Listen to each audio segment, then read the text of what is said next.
it in 2 minutes. It's okay though. I'll just hold it. You sure? Yeah.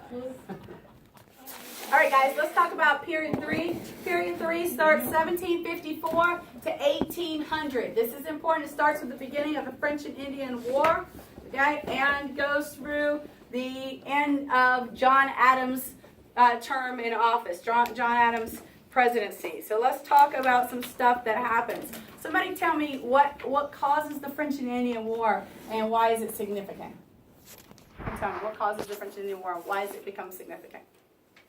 Yeah. The British try and impose on the French trading. Right, okay. So there's the British and the French. They are trying to claim the same territory in what today would be like the Ohio River Valley, right? In the Ohio River Valley, west of the Appalachian Mountains, right? George Washington's own brothers are a part of the what they call the Ohio Company of Virginia. They believe that they have a land grant. They're going out there to claim it, right? And they're like, French people, you need to leave off this territory. And the French are like, no. All right? And so then George Washington gets in a fight with them, right? And it's on like Donkey Kong, okay? There are a number of colonial wars, right? Between the different European powers, French and England, France and England, French and England, always having conflicts with one another, right? And this, in Europe, they call this the 7 Years' War. We're going to call it the French and Indian War. The French and Indian War is the French and their native allies, and they have more allies because the French are what?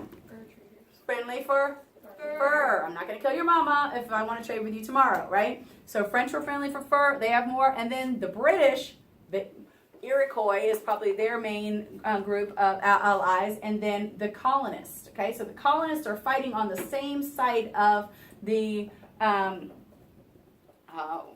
of the British, okay? The British and the colonies. This is not, y'all remember the Join or Die cartoon? The Join or Die cartoon is the Albany Plan of Union. This is the Albany Congress.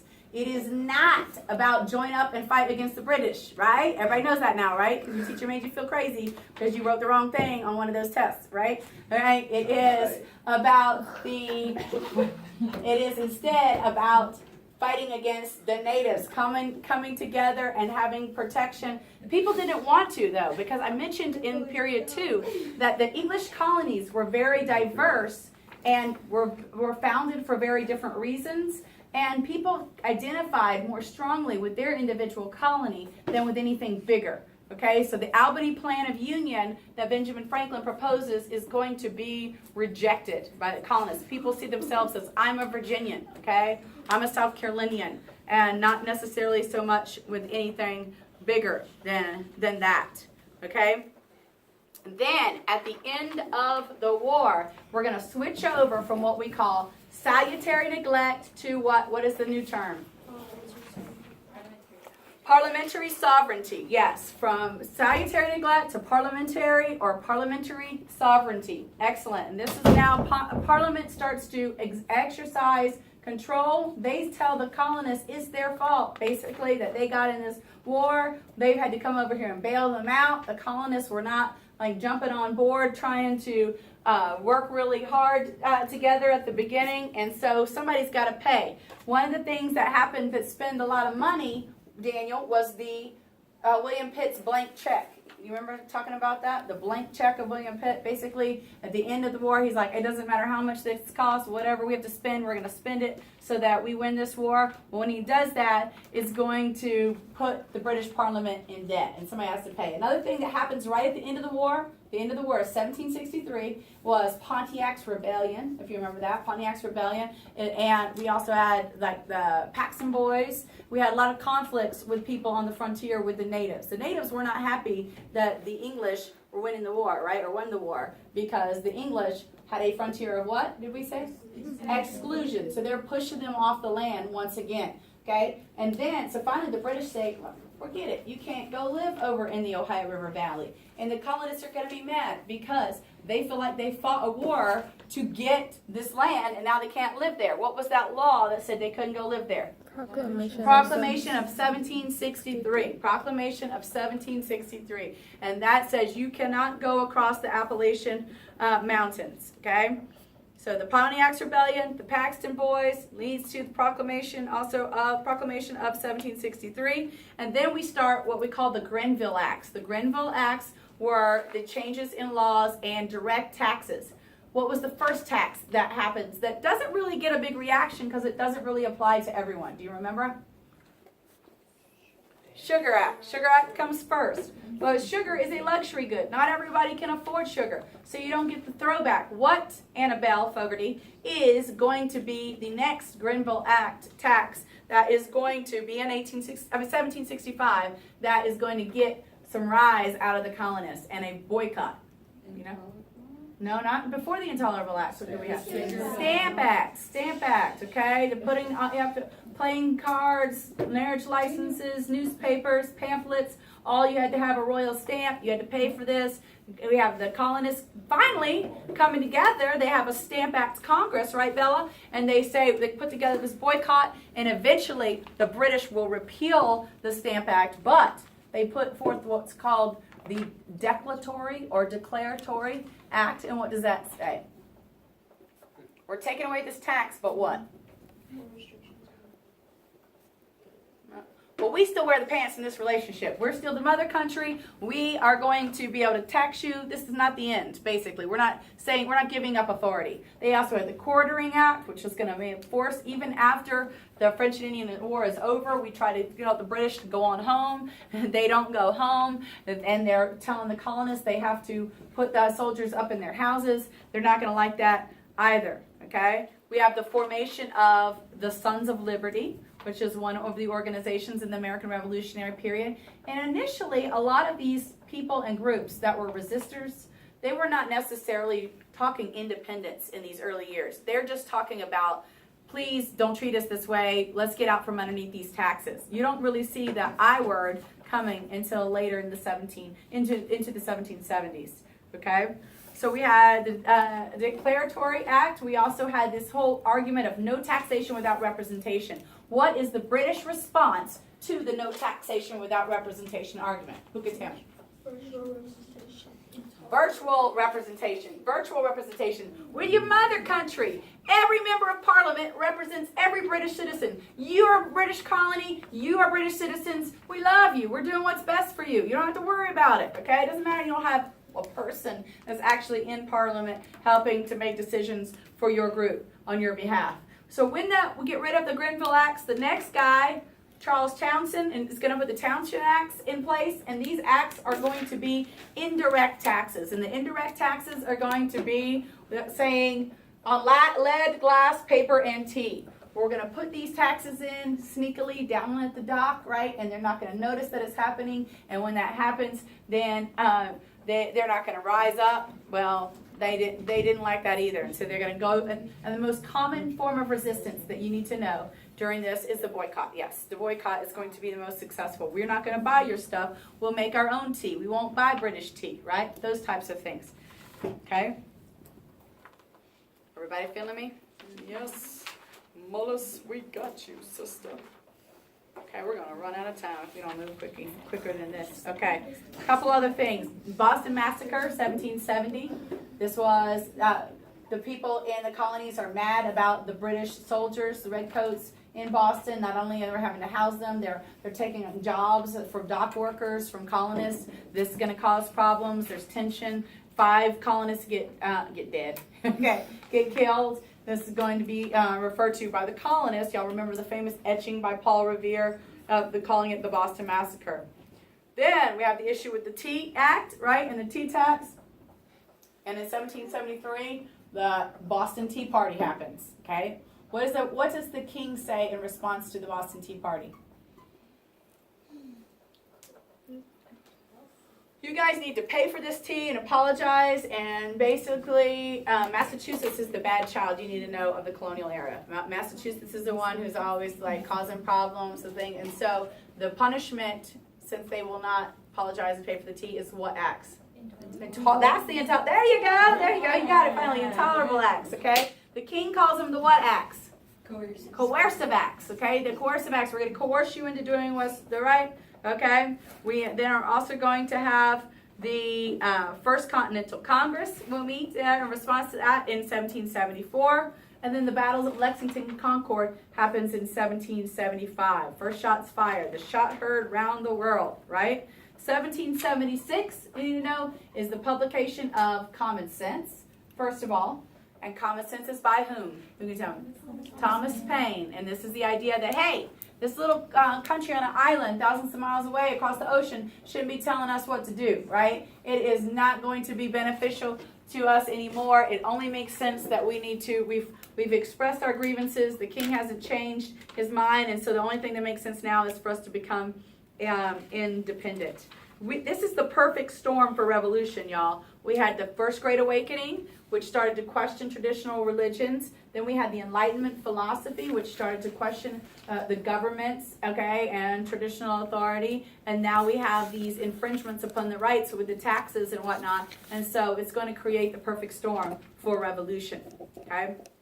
And what we call patriots are the people who are the ones who are going to start to rise up against British rule. Yes, ma'am? When did you say Lexington and Concord? 1775 is Lexington and Concord. There, in alphabetical order, the three main ones that you need to know for the American Revolution: Lexington, Concord, first shots are fired. Saratoga, an S, is the turning point. Why is that a turning point? The French will openly support them, okay? There is a French alliance. You may remember that. The French openly support them at that point, the colonists' effort. And that's one thing that the English don't have. The English have a lot of advantages in the American Revolution. And they have the largest military in the world. They've got a strong supply base. They got professional military, like we said, but they do not have the commitment to the cause that you see with the colonists. The colonists believe that they're fighting for their way of life, you know, for what they believe in. So this was a big deal. And then, so Saratoga is 1777. Then we are going to have the last one is the Battle of Yorktown. Okay, so Y at the end. So L, S, and Y is how you can remember they're in alphabetical order, beginning, middle, and end of the war. We had a Treaty of Paris of 1763 that ended the French and Indian War. Just to confuse you guys in U.S. history, we have another Treaty of Paris in 1783, which brings an end to the American Revolution and grants the Americans their independence. Okay? The American Revolution, you need to know, influences some new ideas, right? One of those is the idea of the Republican motherhood, the idea that women have this new special role in this new form of democratic government where they are to raise up good little citizens, right? We also are going to have more at the beginning of abolitionist societies, etc., because people, even some of our founding fathers included, have a hard time reconciling the idea of they are founding a government based on freedom and opportunity, and yet they are have a whole race of people still enslaved. Okay. On top of that, we also had the fact that you need to know that the American Revolution is going to influence other revolutions around the world, right? We have the French Revolution, we have the Haitian Revolution, other Latin American revolutions that are going to come out of this as well. What is the name of the first government that is going to be put into place in America during this time? Starting during the Revolution and lasting through 1789, really. What's it? Articles of Confederation. The Articles of Confederation is important. Articles of Confederation is intentionally a weak government, right? Because we don't want to have a what?